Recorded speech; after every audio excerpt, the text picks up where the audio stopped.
Pai do Senhor para a igreja, mais uma vez estamos reunidos neste momento para o nosso culto de doutrina, todas as sextas-feiras às 19h30.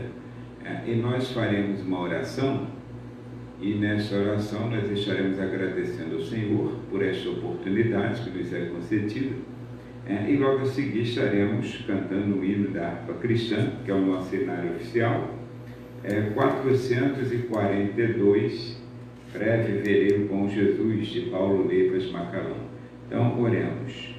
Pai, em nome de Jesus, obrigado por mais uma vez entrar nesta casa, Senhor, de adoração, e obrigado, Senhor, por mais uma vez estar neste altar, ó Pai querido, para pregar a Tua palavra.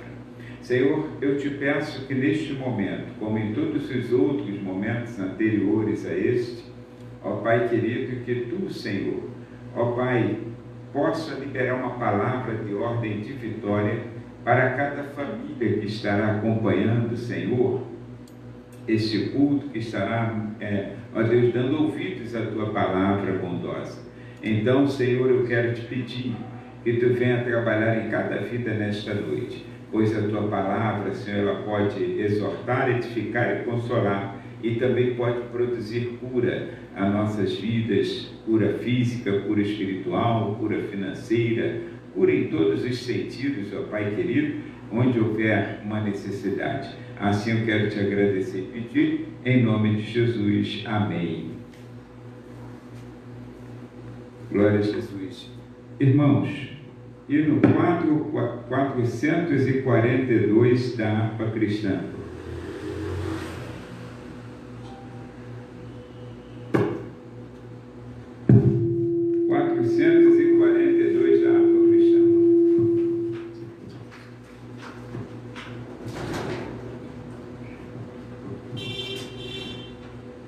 Breve no céu, Jesus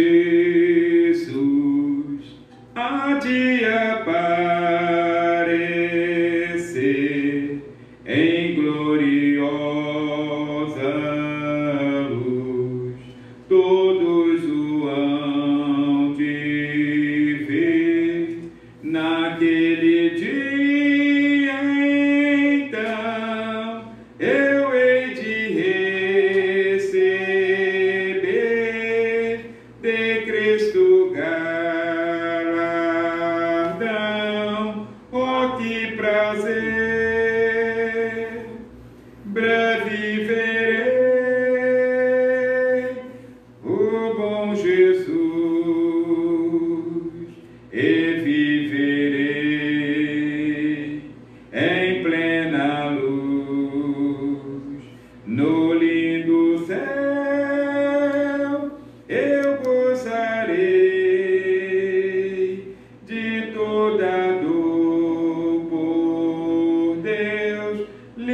Jesus. Meus irmãos, vamos ler a palavra do Senhor no livro de Apocalipse, o último livro da Bíblia, a Revelação, como o próprio nome já sugere. Apocalipse significa revelação.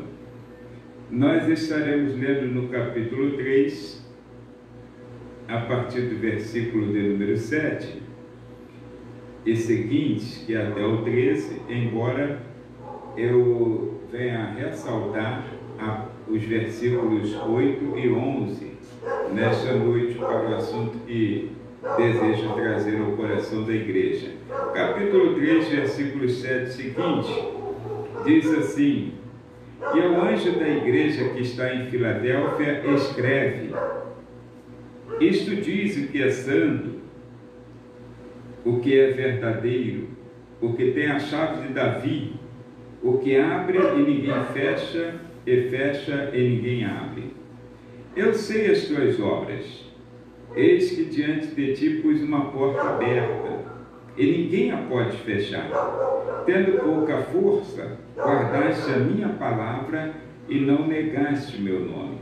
Eis que eu farei aos da sinagoga de Satanás, aos que se dizem judeus e não são, mas mentem, eis que farei que venham e adorem prostrados aos teus pés, e saibam que eu te amo. Como guardaste a palavra da minha paciência, também eu te guardarei da hora da tentação que há de vir sobre todo o mundo, para tentar os que habitam na terra. Eis que venho sem demora, guarda o que tens, para que ninguém tome a tua coroa. A quem vencer, eu farei coluna no templo do meu Deus, e dele nunca sairá.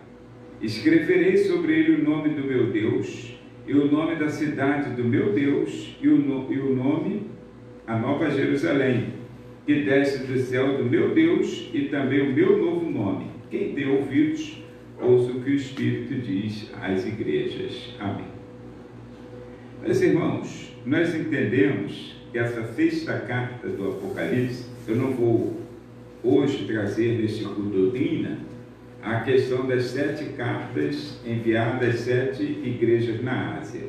Esse é um assunto que uma ocasião já trouxe aqui, e é sempre oportuno, sim, mas não é este o momento propício.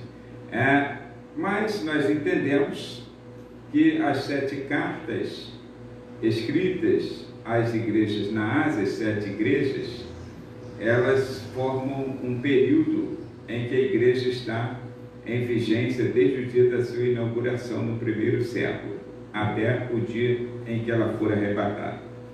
E nós entendemos que dentro deste período, a 6ª e 7ª carta, a igreja Filadélfia que nós lemos, e a próxima, a 7ª, que fecha o ciclo daquilo que se completa com Deus, a 7ª igreja Laodiceia, que é a igreja morna, nós entendemos que é o último momento da igreja na terra, antes da grande tribulação, que é esse momento em que nós estamos vivendo, século 21. Mas nós entendemos então que nós estamos esperando a volta de Jesus. É claro que nós oramos para que as coisas transcorram normalmente, para que as coisas se encaixem na sociedade, para que haja o respeito à legislação do nosso país, para que haja paz em nossa nação. Tudo isso é bíblico e nós, como cidadãos também brasileiros, cidadãos terrenos, nós então também oramos para que haja paz em nossa nação, para que nós também vivamos um bom período aqui. Mas entendemos que nós não estamos esperando uma melhora, porque nós não cremos na eternidade aqui. Nós cremos que a igreja está sendo preparada para morar com Jesus. Então, a maior esperança que a igreja tem não é de uma melhora política, não é de uma melhora nacional, não é de uma melhora financeira, mas a maior esperança que a igreja tem é a volta de Jesus. Porém, nós estamos esperando, mas existe uma situação na espera que todo mundo sabe, eu acredito que não seja apenas um problema meu, mas de quase todas as pessoas, se não todas. Uma das piores coisas que tem é esperar. Tornamos-nos impacientes quando esperamos alguém.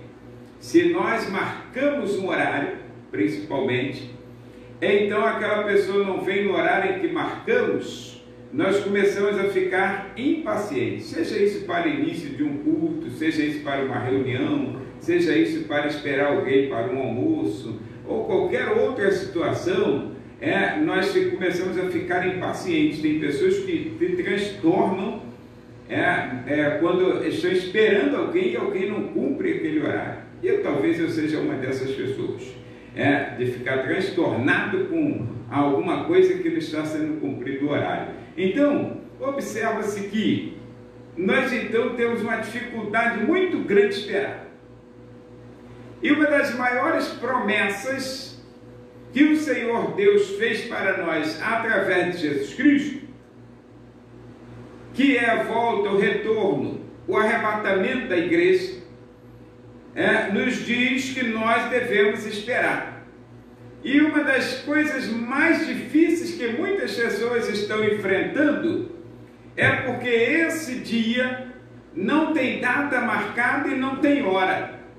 Aí então é que muitas pessoas estão ficando afoitas, impacientes, intolerantes e estão até se afastando. O apóstolo Pedro, usado pelo Senhor, pelo Espírito de Deus, ele diz assim: meus irmãos, o Senhor não é tardio com a sua promessa, porque muitos de nós achamos que Deus está tardando, está demorando, ficamos impacientes de um lado para o outro. O Senhor não é tardio para com a sua promessa, antes Ele é longânimo para convosco, não querendo que ninguém se perca, mas que todos cheguem ao arrependimento. Por isso dá a impressão que Ele está tardando, mas mesmo assim não resolve o problema de muitos. Então eu quero observar, irmãos, temos que viver a vida cristã. Enquanto Jesus não vem, aqui na terra nós temos que viver a vida cristã. E como vivemos a vida cristã enquanto esperamos? Uma das melhores coisas que nós entendemos nas Escrituras, que é justamente nesta carta, na sexta carta, que remete ao período da igreja, o período em que estamos vivendo, período em que todas as coisas são rápidas, são ligeiras, tudo tem que ser muito rápido. Então o que acontece? Nós estamos numa era do imediatismo, que as coisas que nós fazemos tem que ser agora. Se um sinal de trânsito, por exemplo, que às vezes, dependendo do lugar, 30 segundos só, 30 segundos, nós já ficamos impacientes, porque achamos que está demorando a abrir, porque ficou 30 segundos fechado. Nós somos assim. Então, como vivermos uma vida cristã numa época dessa? Já que nós estamos vivendo esse período em que a palavra do Senhor nos garante que nós precisamos esperar a vinda de Jesus com paciência. Então, uma das melhores formas de esperarmos, sem nos tornarmos impacientes, mas nos tranquilizarmos, é fazendo alguma coisa. E aqui a carta que nós lemos, a sexta carta, a carta à igreja de Filadélfia, principalmente os versículos 8 e 11, como nós falamos que íamos salientar, a melhor forma de nós vivermos essa vida cristã, primeiro, é trabalhando. Se você estiver ocupado, você não percebe que as horas estão passando. Pega-se uma pessoa, por exemplo, na ociosidade, está no ócio, não tem nada que fazer, levanta-se cedo, não tem nenhuma atividade programada, está apenas relaxando. O dia dele parece que demora mais do que aquele que está empenhado em fazer alguma coisa. As pessoas que estão empenhadas em fazer algo, que estão empenhadas com alguma atividade, elas dizem assim: meu Deus, já estão tal hora, eu não consegui concluir aquilo que eu estou fazendo. Enquanto que deram a impressão que passou muito rápido, aquele que estava na ociosidade o dia todo, rede, balanço, vai para lá, cadeira de balanço, fica sem ter o que fazer, dá a impressão que o dia é uma eternidade. Esse dia não acaba nunca. Deixa eu lhe dizer uma coisa: a melhor forma de esperar é trabalhando. E aqui Jesus ele diz assim para esta igreja que está esperando, a igreja Filadélfia, a igreja que somos nós, que nós fazemos parte dessa igreja. O Senhor ele diz assim: olha, eu sei, eu digo no versículo de número 8 que nós lemos, ele diz assim: eu sei as tuas obras.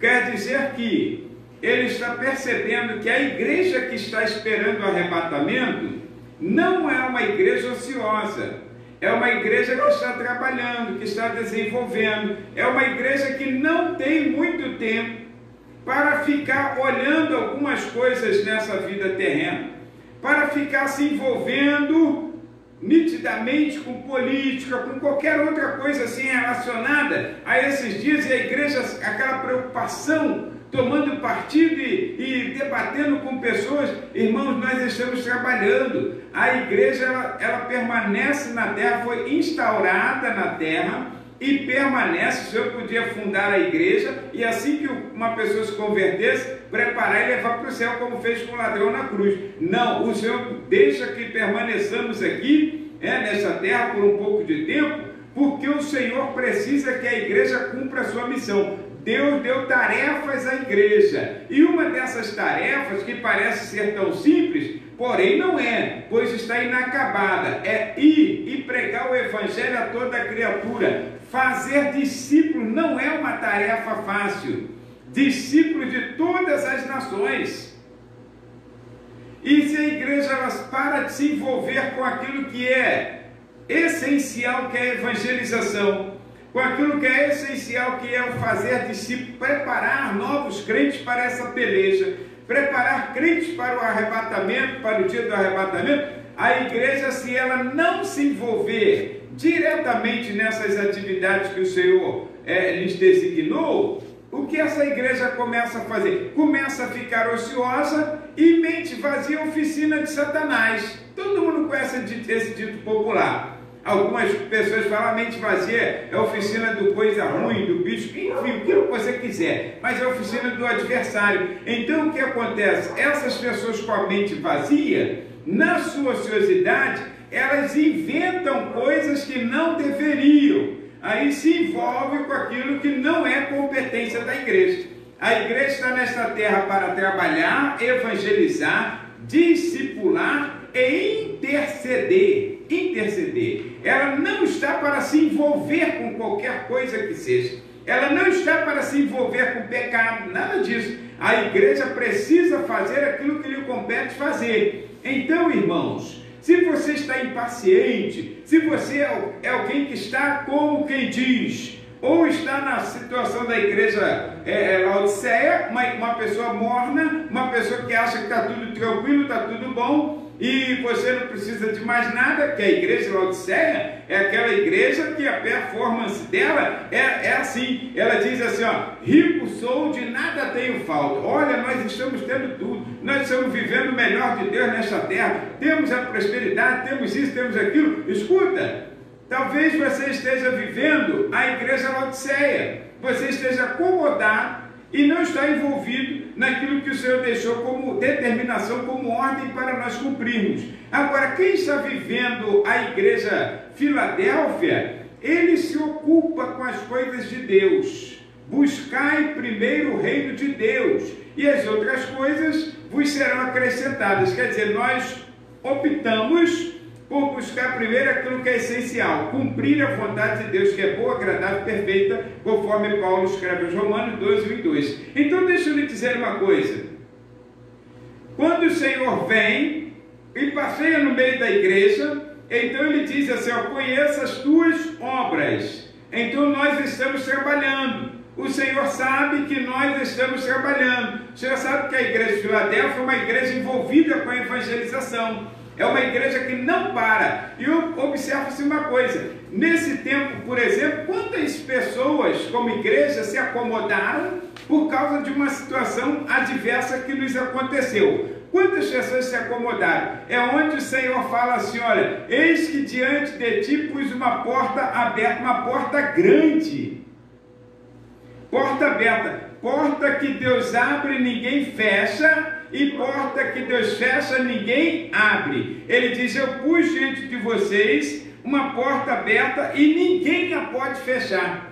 Olha como Deus, a igreja que ela está ocupada em fazer a vontade de Deus, mesmo quando aparentemente a porta se fechou, ela continua fazendo aquilo que Deus ordenou que ela fizesse, evangelizando e discipulando.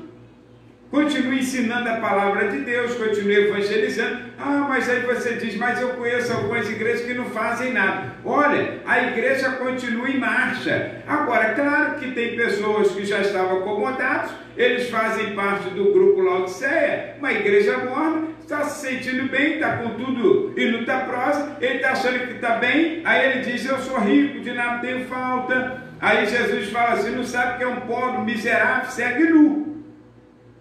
E dá uma oportunidade essa pessoa voltar-se para o Senhor. Então deixa eu lhe dizer uma coisa, a melhor forma, irmãos, para que você não ache que a volta de Jesus está demorando. Alguns crentes, como eu ia dizendo, aí depois abri esse largo parênteses, alguns crentes, eles costumam dizer assim, eu já ouço isso desde que a minha avó era viva, desde que eu era pequena, minha bisavó também falava. Claro, desde que Jesus inaugurou a igreja, que nós ouvimos que a volta dele está próxima. Agora nós mantemos a mesma esperança de receber a Jesus e de ir com o Senhor para os ares. Então a mesma esperança. Agora, para que eu não me torne impaciente, como igreja de Senhor Jesus, eu preciso me envolver em trabalhos.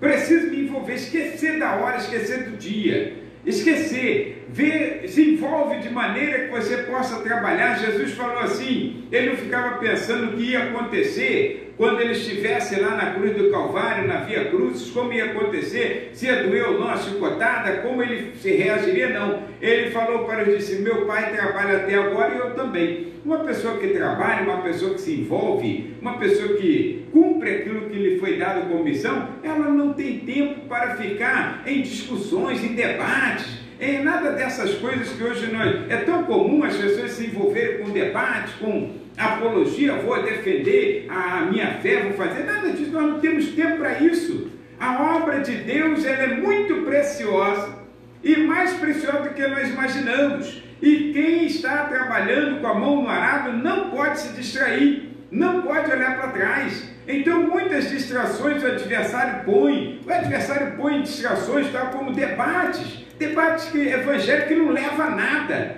debates que não levam a nada, um montão de gente debatendo um assunto que não leva a nada. No final, ninguém saiu edificado, exortado e consolado pela palavra de Deus. Pelo contrário, quem tinha uma certa convicção, às vezes sai até com dúvida, deve ter tanta coisa. Gente se ocupa em fazer a obra de Deus, evangelizar e discipular as pessoas a quem estão sendo evangelizadas. Então deixa eu lhe dizer uma coisa, essa é a melhor forma, porque está escrito, conheça as tuas obras. O Senhor sabe cada crente o que ele precisa, o que ele faz, o que ele pode, o que ele não deve. Então conhece. Nós somos envolvidos, a igreja precisa ser envolvida na obra de Deus. Você não pode ficar na ociosidade preocupado com isso ou aquilo. Põe o teu foco no Senhor, olha para Jesus e deixa que aconteça o resto. Jesus falou assim, não vos preocupeis com o que é a vez de comer, ou o que é a vez de vestir, o que é a vez de beber, nada disso. Olha para Jesus, se ocupa na obra de Deus, se ocupa no reino de Deus, prega a palavra. Para de dar crédito a tantas coisas que estão surgindo, a tantas mensagens malignas que vêm desanimando, desestimulando a sua vida, trazendo incredulidade e até dúvida daquilo que você era convicto.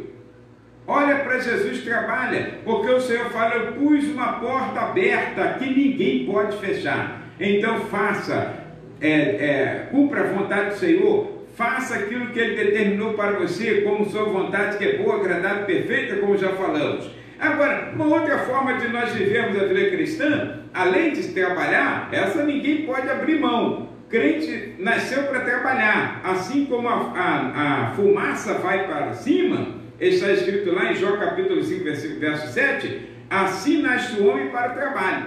Ninguém pode ficar na ociosidade. Aí o profeta ele dizia assim a Oséias: olhos, levantai-vos e andai, porque não será aqui o vosso descanso. Não será aqui o vosso descanso. Claro que era uma profecia específica para o povo de Israel, Reino Norte, mas nós apanhamos para hoje, para trazermos essa palavra.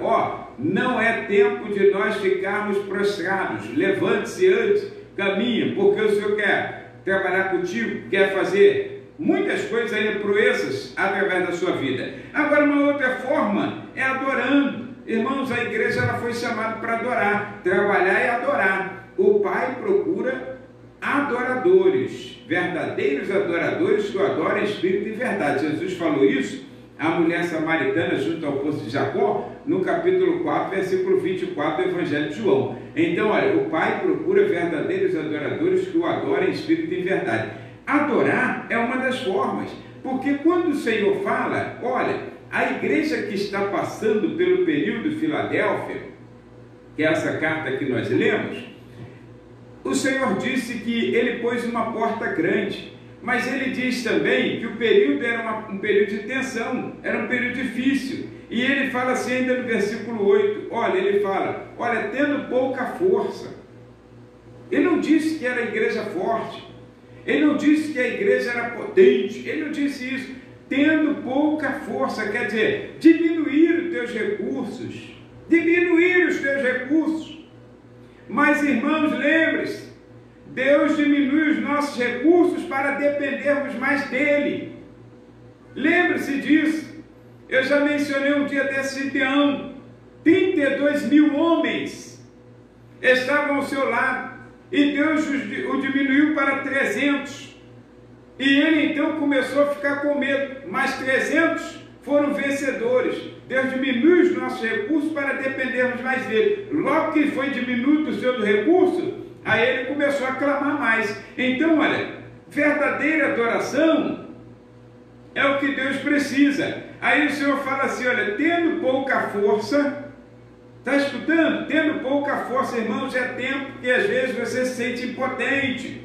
Meu Deus, a igreja está impotente, pastores preocupados, pessoas preocupadas, membros preocupados, o que será da igreja, o que vai acontecer com a igreja? Escuta, ainda que as portas nunca tornem a abrir, ainda que não viesse a abrir, a igreja continua sendo igreja de Deus.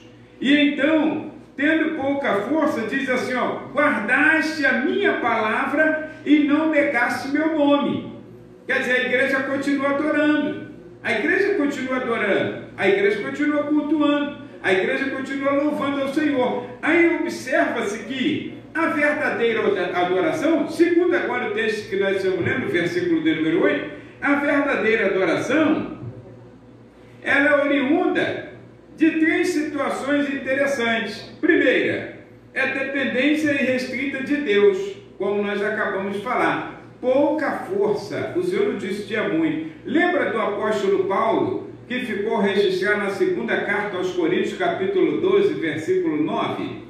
Quando o apóstolo Paulo estava achando que ele tinha pouca força, aí o Senhor disse assim, agora que ele está fraquinho, eu não quero mais. Na visão humana, é assim, quando uma pessoa fica velha, quando uma pessoa está caindo, os pedaços, geralmente a gente vai escanteando. É assim na vida profissional, é assim no meio do futebol, né? Aqueles jogadores bons, né? Que foram os melhores, cotados como os melhores, passes altíssimos. Aí quando eles chegam a certa idade, vai ficando escanteado, daqui a pouco está até esquecido. Na vida dos atores, atrizes, também, e na vida de muitas outras pessoas, até às vezes na vida ministerial, uma pessoa pode ficar esquecida, já não tem mais força para pregar, não tem mais voz para cantar, então pode ficar esquecida. Deixa eu lhe dizer, o Senhor não. Quando Paulo estava muito fraquinho, aí o Senhor falou assim, tendo pouca força, olha, primeiro falou para a igreja Filadélfia, tendo pouca força, não negaste meu nome. Manteve a palavra. Agora observa, e quando chega Paulo, aí ele disse assim, Paulo, a minha graça te basta, porque o meu poder se aperfeiçoa na fraqueza. Irmãos, a melhor forma de trabalhar, de esperar a volta de Jesus, é trabalhando e adorando. E adorar, primeiro fator da adoração, ela se origina justamente nessa dependência restrita de Deus. Quem falou que você precisa ser forte? Quem falou que você precisa?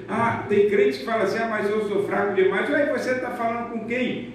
Comigo? Eu também sou fraco. Também sou fraco, também sou falho. Eu lembro de uma situação, eu já contei isso aqui nessa igreja, mas talvez você não tenha ouvido, e quem sabe a pessoa esteja ouvindo agora, né? Agora que está online, quem sabe ela esteja ouvindo, mas eu já falei uma vez, chegou uma pessoa e falou mal de um pastor, e o pastor amigo meu. E ele falou, do nada começou a falar, porque eu fiz uma pergunta na igreja tal ainda, aí ele começou a falar, e ele malhou o meu amigo, e depois ele disse assim, depois o senhor me dá o endereço para ir na sua igreja. Eu falei, não, tá maluco? Vou te dar o endereço para ir na minha igreja? Tu acabou de falar mal do pastor da sua igreja, tu vai chegar lá e olhar, quando você bater o olho na porta lá, o primeiro defeitor sou eu, o mais fraco da igreja sou eu, estou aqui de frente, para a porta da igreja. Então, olha, deixa eu lhe dizer uma coisa, aqui ninguém é forte, forte é Jesus. Aqui nós somos dependentes da graça do Senhor. O poder do Senhor se aperfeiçoa na fraqueza. Jesus mesmo tinha falado com os seus discípulos, ficou registrado por João no capítulo 15, versículo 5 do livro que leva seu nome, do Evangelho. Aí ele disse assim, olha, sem mim nada podeis fazer, nada. Irmãos, ninguém pode fazer nada sem Jesus. Sem Jesus nós somos ninguém.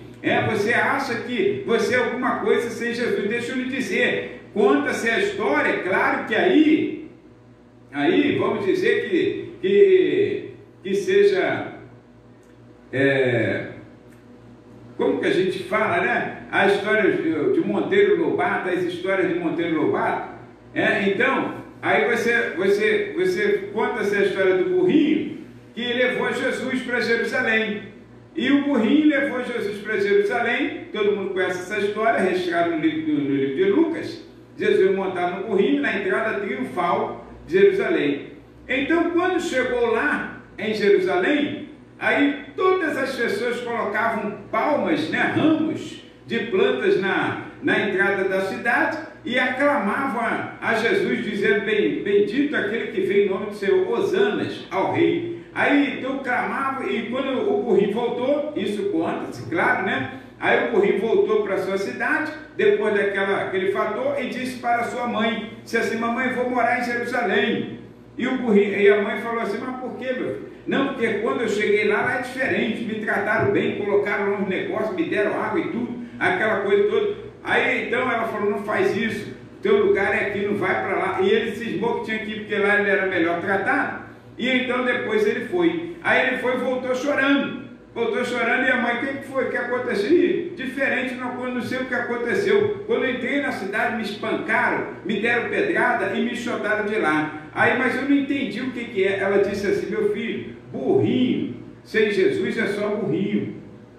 Quer dizer, era Jesus que estava fazendo valer aquela história. Você sem Jesus, qualquer semelhança é mera coincidência. Mas nós sem Jesus somos nada. Nada. Nós, o que faz a diferença no crente para uma pessoa descrente é Jesus em nossa vida. É a graça de Deus. Você às vezes se acha mais forte porque você não bebe e o outro bebe. Você se acha mais forte porque você não fuma e o outro fuma. Não se prostitui, aquele está na prostituição. Tira a graça de Jesus de nossas vidas para ver o que vai acontecer conosco. Nós cairemos no mesmo pecado que aquelas pessoas, ou até pior, atolaremos mais ainda. Então, o que faz diferença na vida do servo de Deus, entre o que serve e o que não serve a Deus, é o próprio Deus. a graça do Senhor. Ninguém aqui é forte, todos somos fracos, mas a graça do Senhor se aperfeiçoa na nossa fraqueza. Então nós somos mais do que vencedores por aquele que nos amou, que é Jesus Cristo. Então, irmãos, continue adorando, dependa de Deus, dependa de Deus. E uma das coisas que traz adoração verdadeira não é só a dependência restrita, mas a prática da palavra de Deus. Quando está escrito em Salmo 119, verso 11, como purificará o jovem o seu caminho? Serve para todas as faixas etárias. Aí o próprio salmista responde dizendo assim, observando conforme a tua palavra.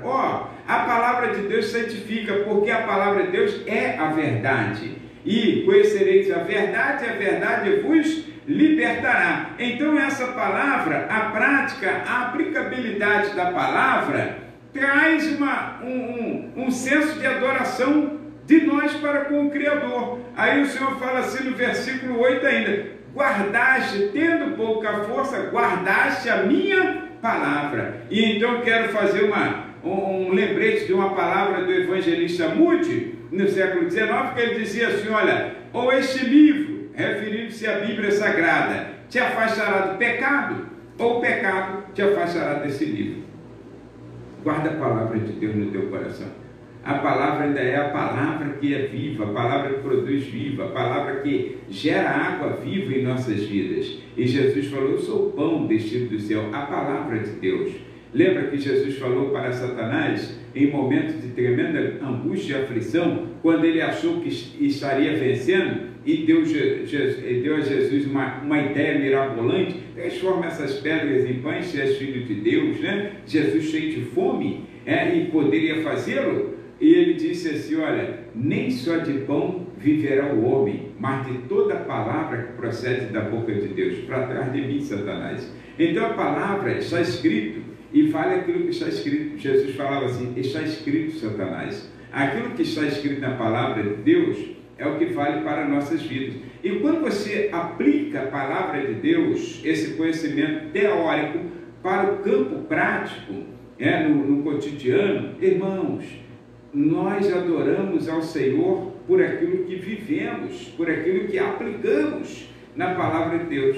Aquilo que você vive na palavra é uma adoração ao Senhor. Quer você coma, quer você beba, o apóstolo Paulo, tudo tem que ser feito para a glória de Deus. Então, nessa aplicabilidade da palavra, no cotidiano, eu acabo adorando ao Senhor. Então, fraco eu sou. Jesus fala, tendo pouca força, guardaste meu nome. Bom, estou guardando meu nome, ou melhor dizendo, guardaste a minha palavra. E quando você guarda essa palavra, é o que o salmista diz, escondi. Aliás, eu citei o verso 9 do Salmo 119. Como purificará o jovem seu caminho, observando conforme a tua palavra. Só estou corrigindo antes que alguém critique.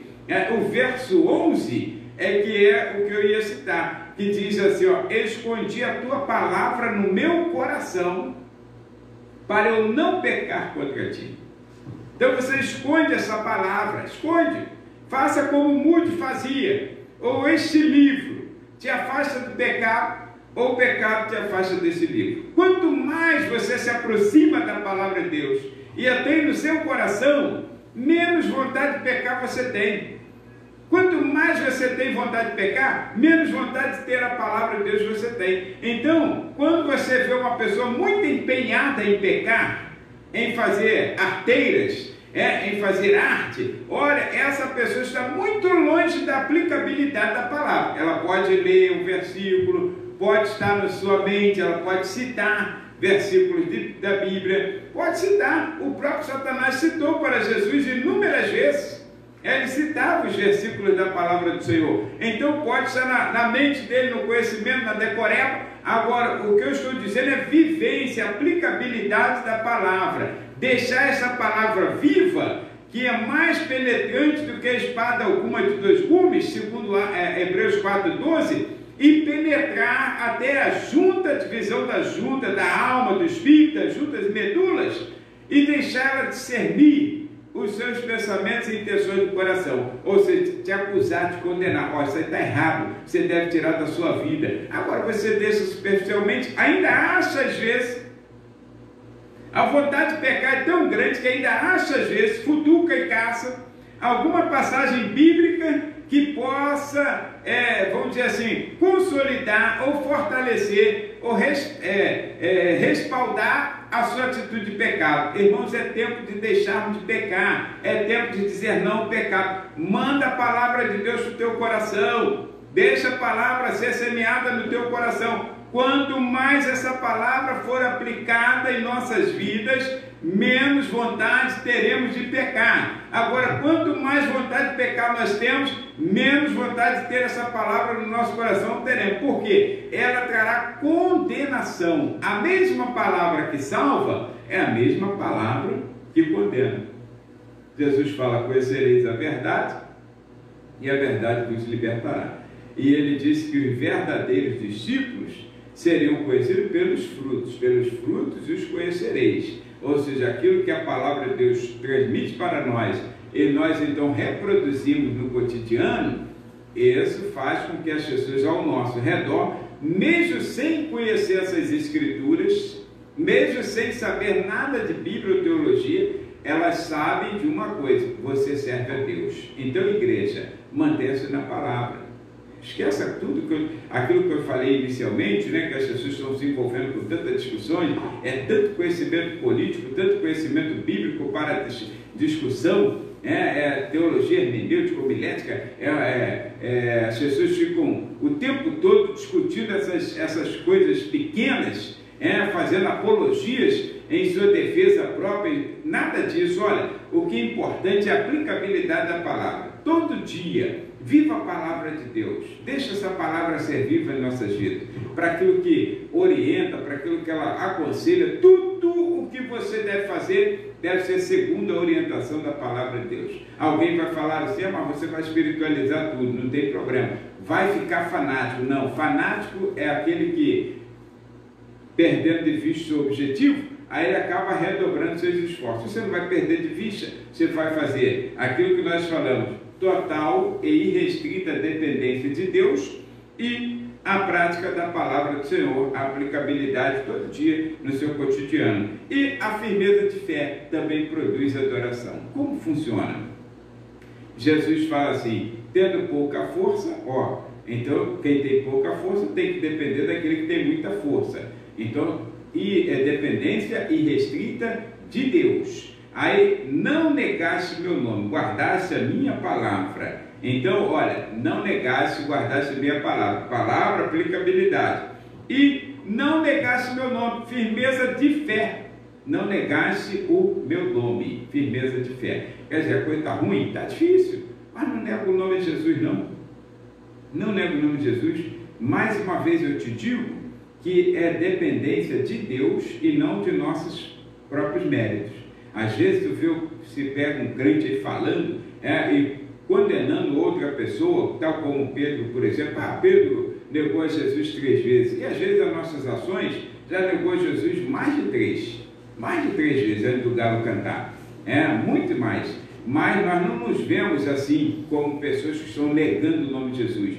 Agora, a igreja diz: ela tem pouca força, depende de Deus. Se depende de Deus e aplica a palavra de Deus, aí não nega o nome de Jesus, porque o Senhor dá graça e glória àqueles que o temem. Salmo 84, o verso 11, 84, 11. O Senhor dará graça e glória e não negará bem algum aos que o temem. Então deixa eu lhe dizer uma coisa: não nega o nome de Jesus, seja crente em todo o tempo, mantenha a tua fé, a firmeza de fé. Você não precisa demonstrar que você é melhor, nada disso. A fé não demonstra nada para outras pessoas. A fé está no teu interior, é o teu segredo com Deus. E você não nega o nome do Senhor. Não é porque você é bom, não. É porque Deus te dá graça e glória. Como eu disse de Paulo: a minha graça te basta, porque o meu poder se aperfeiçoa na fraqueza. E Paulo foi um que não negou a fé. Tendo pouca força, ele disse: combati o bom combate, acabei a carreira e guardei a fé. Então deixa eu lhe dizer uma coisa: eu disse então que a melhor forma de nós vivermos a vida cristã Primeira é trabalhando, e você já está. Segunda é adorando, nesses 3 parâmetros aí da verdadeira adoração, que é oriunda da dependência restrita, prática da palavra, firmeza de fé. E a terceira, aguardando a vinda de Jesus. Não tem outro jeito, você tem que aguardar a vinda. Então, olha, como a melhor forma de esperar Jesus, que eu falei, é trabalhando e adorando.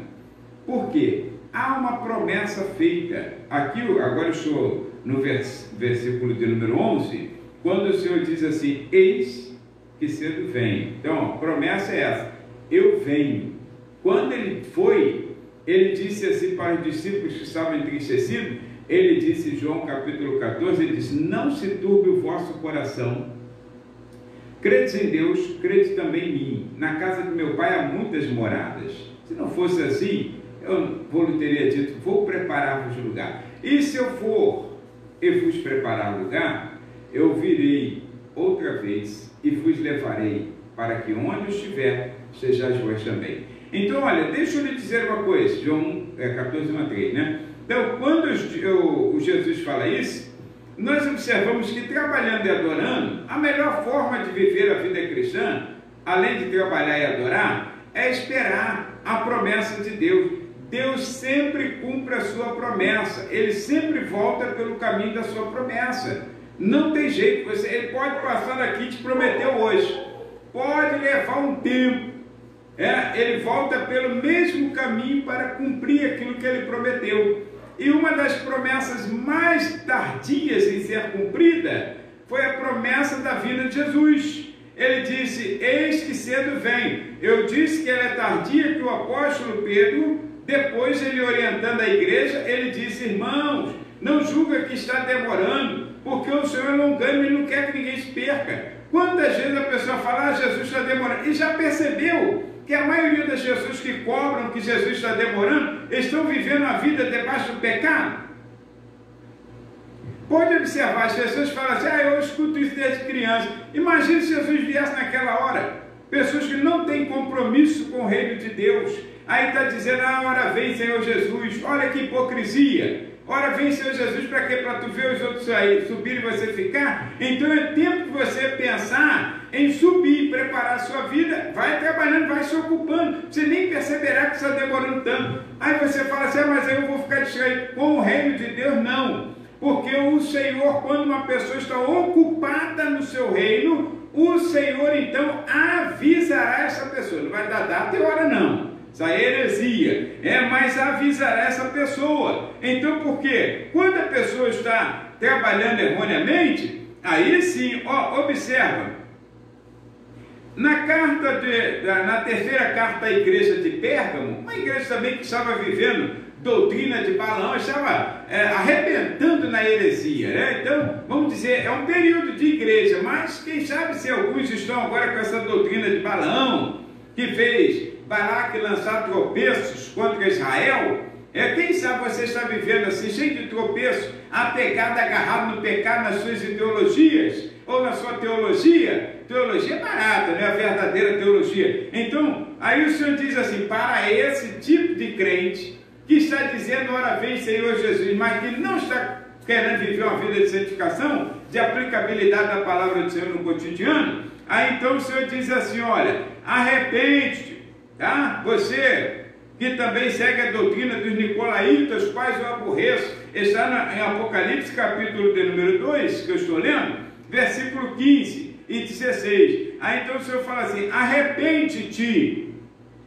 Escuta, crente, você que está vivendo uma vida de pecado, alegando ser a carne fraca, e eu gosto de dizer isso, Jesus não falou que o pecado é vitamina, a carne é fraca, mas o espírito está pronto. Então não adianta atolar-se no pecado achando que vai se safar porque a carne é fraca. Então o Senhor sabia disso, ele mesmo quem disse, não, a carne é fraca, o espírito está pronto. Aí diz assim, arrepende-te, pois quando não, em breve virei a ti, e contra eles batalharei com a espada da minha boca. Olha, se eu venho para trazer o castigo a essas pessoas. E quando chega na carta de Sardes, capítulo 3, agora de Apocalipse, o versículo de número 3, Aí o Senhor fala assim, ó, lembra-te, pois, dos que tens recebido e ouvido, que tens recebido e ouvido, e guarda-o e arrepende-te. Olha, crente, você que recebeu de Deus, você que recebeu dons e talentos de Deus, e agora está vivendo uma vida distanciada, uma vida relapsa no reino de Deus, aí diz assim, ó, guarda e arrepende-te, e se não vigiares, escuta, se não vigiares, virei sobre ti como um ladrão, e não saberás a que hora sobre ti virei. Opa! Então ele está querendo dizer que para quem está vigiando, que é a igreja de Filadélfia, que é aquele crente que está procurando trabalhar, se envolver na adoração enquanto espera Jesus, ele avisará. Ele não vem como de surpresa, ele avisará. Não vai dizer. Nós não sabemos o dia e a hora certa. E se ele falar isso também é segredo só do crente, que está em comunhão com ele. Aí então, olha, ele vai avisar, de alguma maneira ele vai tocar no coração do crente, para que o crente comece a ficar firme. Não é o crente relaxado, não, o crente já anda firme com o Senhor, mas para que esse crente fique bem esperto mesmo quando o soar da trombeta, aí ele vai avisar. Por quê? Está escrito aqui que ele, se a pessoa não se arrepender, andar relapsamente, ele não avisará, eu venho como ladrão. Isso supõe dizer que para quem anda corretinho, quem procura andar na aplicabilidade da palavra do Senhor, ele avisará no seu coração. Você não será pego de surpresa, não. O Senhor vai tocar no seu coração de uma maneira, vai te avivar de uma maneira que você vai ficar mais crente do que já é, vai ficar mais fominha de igreja, mais fominha de Bíblia, mais fominha de oração, para poder justamente ouvir o toque da trombeta, começar a se santificar mais e perder um pouco mais do brilho desse mundo. Deixa eu lhe dizer uma coisa, então, há uma promessa feita, aguardei então, para quem está aguardando a vinda de Jesus, ele diz, eu venho. Há uma certeza, ele fala sem demora, e você diz, mas está demorando para o crente, que está vivendo de qualquer maneira, e acha que tem que vir, Jesus, que na verdade ele só quer fugir do castigo. Quem dera Jesus viesse hoje, porque o mundo está aí, não sei, amanhã de repente a gente vai passar fome, quem dera. Escute, sem demora, para o crente que está trabalhando, ocupado em trabalhar, em adorar o Senhor, está passando rápido sim, sem demora, está passando rápido. Nós estamos vendo o cumprimento das Escrituras.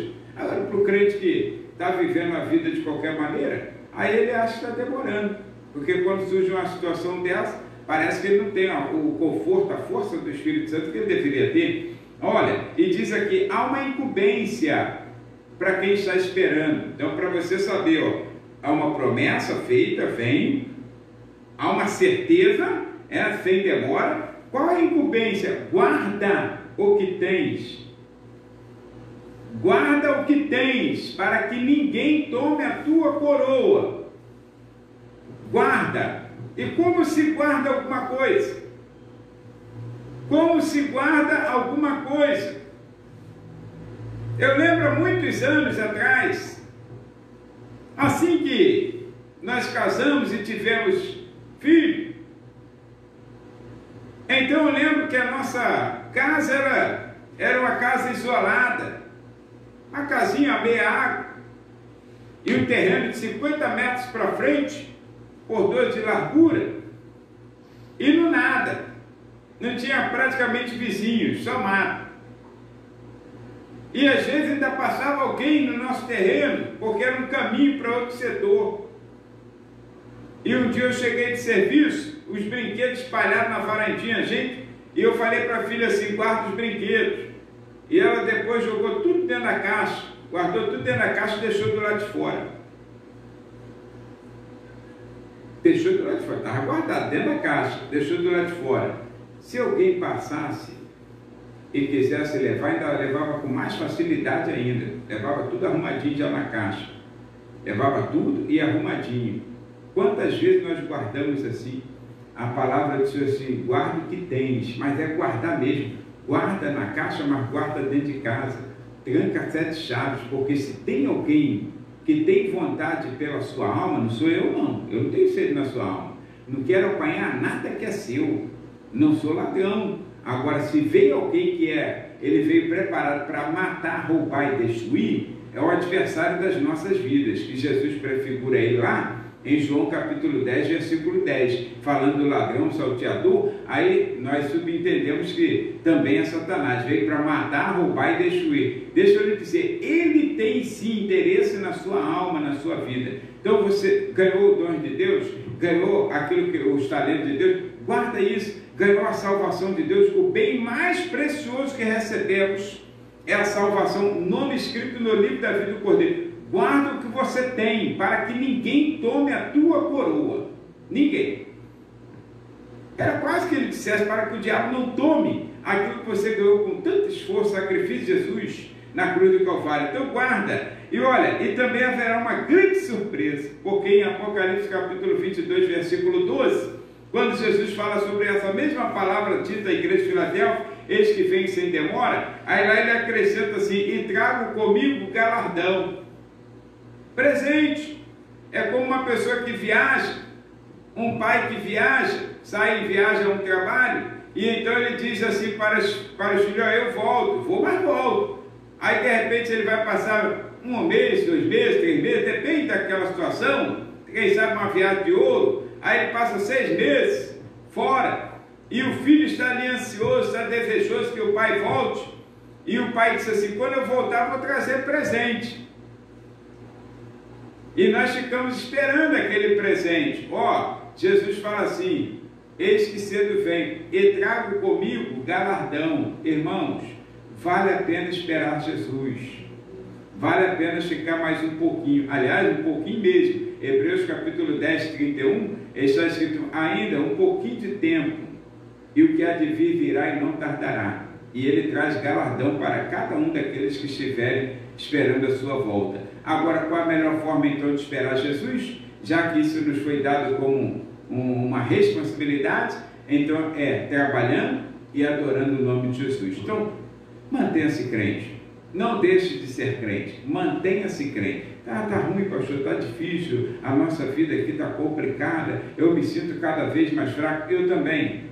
Isso serve de consolo. Agora, com Jesus, tudo dá certo, porque se Deus é por nós, quem será contra nós? Então vamos ficar com Jesus. Deus abençoe. Nós vamos agora orar pelos enfermos, pelos necessitados, e nós estamos precisando de bastante oração e interceder também. Então os pedidos de orações estão aqui. A nossa irmã Graça mantém ainda o mesmo pedido, porque a pessoa que estava no respirador, saiu do respirador, mas precisa ainda ser restabelecida a sua saúde. Então vamos orar pelas vidas, né? E também nós temos aqui a Ana Cláudia, também um pedido de oração, conhecida nossa, né? Está internada. Então vamos orar pela Ana Cláudia e pela família dela, a Júlia, o Jorge, né? Por todo mundo. Na verdade, ela é afilhada de um cunhado meu. Então vamos orar para a glória do Senhor, o Senhor restabelecer essa saúde. E é o outro. Enteada, perdão. Enteada, né? Eu falei afilhada. Irmãos, e também um pedido aqui continua da Valice Dias Oliveira, esposa do Alex. Vamos orar. E o seu pedido de oração está aqui. Nós vamos apresentá-lo. Aquele que não está aqui está na sua mão, em sua casa. Você apresenta o Senhor agora? Porque vale a fé, tá? Vale a fé. Aí você fala, mas a minha fé é tão pequena. Lembra que eu falei recentemente? Se tiver a fé do tamanho de um grão de mostarda, 1 milímetro de diâmetro, já é o suficiente para o Senhor operar tudo aquilo que Ele precisa na sua vida e na sua casa. Então, agora, vamos apresentar nossas vidas ao Senhor em oração, porque são 20 horas e 30 minutos. Oremos. Pai, em nome de Jesus, obrigado, Senhor, por mais uma vez que estamos na Tua casa, em Tua presença e neste altar. Eu quero agradecer, Senhor, pela Tua palavra que nos é dada nesta noite como ensinamento. Esse é o culto de doutrina, Senhor, que nós apresentamos primeiro a Ti como culto de louvor e adoração, mas também, Senhor, é um culto, Senhor, em que nós apresentamos, expomos a Tua palavra, ó Pai, para que o crente possa aplicá-la no cotidiano. E para tal coisa nós dependemos de Ti. dependemos da Tua graça, da Tua glória, dependemos que Tu, Senhor, com o Teu Espírito, nos dê a orientação, ó Deus, e o discernimento melhor da Tua palavra, Senhor. Não são com palavras de sabedoria humana, Senhor, mas pelo Teu Espírito, porque precisamos entender e compreender, ó Pai querido, da vida, a eficácia dessa palavra em nossas vidas. Senhor, quero te pedir nesta noite, que Tu entre com providência na vida das pessoas que estão ouvindo esta palavra. Repreende a enfermidade agora e toda sequela de enfermidade. Repreende o mal, Senhor, dessas vidas em nome de Jesus. Do alto da cabeça à planta dos pés, ó Deus, o mal seja repreendido. Toda infecção, toda febre, tudo que não provém de Ti, toda dor, mal-estar, Pai querido, dor na coluna, dor de cabeça, dor nos pulmões, ó Pai querido, tudo que não provém de Ti, ó Pai querido, essa insuficiência respiratória que muitas pessoas estão tendo devido, Senhor, a este vírus, seja repreendida agora em nome de Jesus, para que a pessoa não precise de um respirador mecânico, ó Pai querido, mas que venha, ó Pai querido, apenas depender de Ti nesta hora, porque Tu pode dar um basta nesta enfermidade. Não há vírus que possa permanecer quando a Tua palavra de ordem for para que ele saia. Ó Pai querido, eu quero te pedir em nome de Jesus que todo vírus, todo mal saia em nome de Jesus nesta hora dessa vida. Quero te pedir, Pai querido, que, ó Deus, se alguém com problema de coluna, ó Deus, dores nos joelhos e tantas outras dores, ó Pai querido, oriundas de infecção, meu Senhor, seja essa infecção generalizada ou não, ó Deus, seja repreendida agora em nome de Jesus. Ah, Senhor, aqueles que estão com uma enfermidade, meu Senhor, que os médicos já disseram que é estado, ó Pai querido, que está em estado terminal, que não tem mais jeito, ó Pai querido, porque é câncer no sangue, ou câncer na coluna, câncer nos ossos, seja lá o que for. Ó Deus querido, a Tua palavra é a última, Senhor. E, ó Deus, assim como Tu já curou canceroso, já curou leproso, já curou cego, já curou, ó Pai, paralítico, Senhor, já ressuscitou mortos. Eu quero te pedir que, em nome de Jesus, o nome que é sobre todo nome, ó Deus, toda doença maligna ou benigna seja repreendida em nome de Jesus. E todo espírito demônio, ó Pai querido, que esteja assolando essas vidas e alojado nesta casa ou nesta vida, seja agora repreendido em nome de Jesus. Entra nesta casa, eu te peço, Senhor, olha os quatro cantos da casa, Senhor.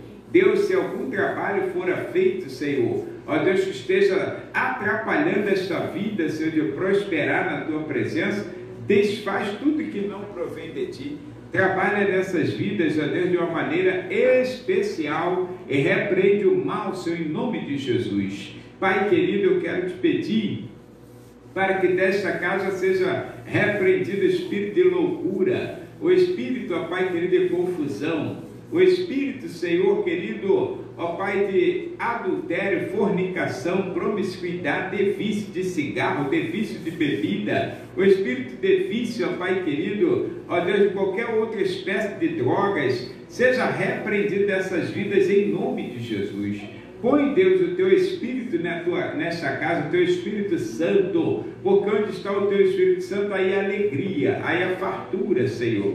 Então, ó Deus, prospera esta vida para a glória do Teu nome.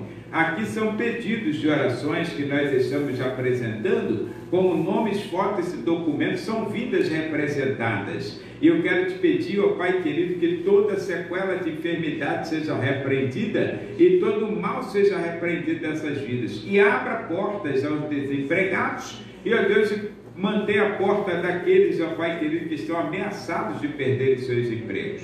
Senhor, dá um basta nessa situação em nossa nação, ó Pai querido, de pandemia, para que, ó Pai querido, em nome de Jesus, as coisas voltem a fluir normalmente e seus filhos possam, ó Pai querido, trabalhar e levar a sua vida, Senhor, com dignidade como antes faziam. Eu quero te pedir, então, pela Tua igreja, que Tu venha abençoar, guardar, livrar de todo mal e, acima de tudo, ó Pai querido, Pai, encha os Teus filhos do Teu Espírito Santo, batiza-os com o Espírito Santo, reveste com o poder do Espírito Santo, para que possamos continuar a pregar o Teu Evangelho a toda criatura e a fazer discípulos de todas as nações. Assim quero te pedir agradecido por tudo isso, em nome de Jesus. Amém.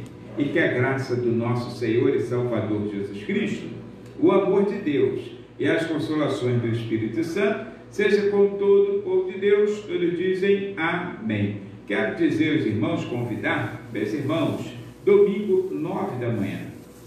9 da manhã é a nossa escola bíblica dominical da editora Betel, Ministério de Madureira.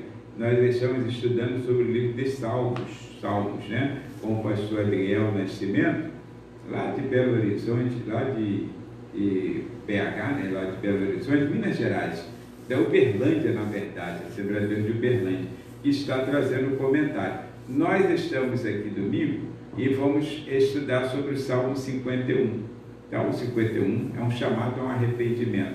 Então, venha às 9 horas da manhã, sintonize, porque você será muito edificado com essa lição do Salmo 51. E às 17 horas, nós estaremos de volta para trazer uma boa palavra da parte do nosso Senhor e Salvador Jesus Cristo. Como será o Dia das Mães, eu quero então antecipar o parabéns a todas as mamães, e se o Senhor permitir domingo, quem sabe trazer uma palavra às 17 horas, felicitando ou em homenagem, ou relembrando esse dia glorioso que é o Dia das Mães. Então Deus te abençoe e tenha uma ótima noite.